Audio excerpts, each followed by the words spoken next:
In response to the H1N1 flu, the State Hornet decided to ask students how they felt about a possible outbreak. So about H1N1, it's scary in that a lot of people can get sick and we don't have the medication, yet I think it's been overemphasized by the media, and it's become more of a scare tactic at times, which I think is necessary in helping out that we as citizens become more mindful, and that if we feel sick, we need to take care of ourselves and washing our hands and making sure that we're not going out and spreading the symptom, or like any other flu. The opinion that I got about the swine flu was racism towards Latinos, Hispanics, Mexicans in general, because how it originated there, I feel that there's gonna be more racism towards the Latino population.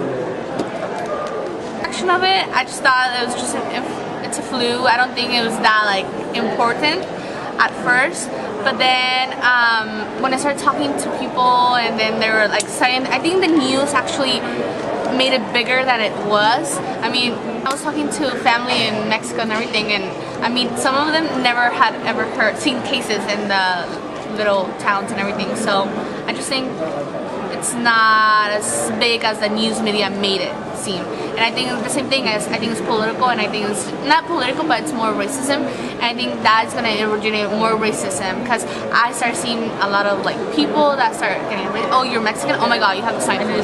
What do I think of the swine flu?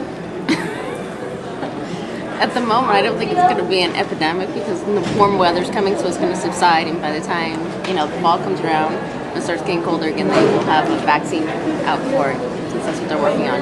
Yes, I do believe they did that, especially since we have a lot of medical facilities here versus down in Mexico. I can see a lot of people and stuff like that not having the same medical capabilities that we have here, so I think it was blown way out of proportion.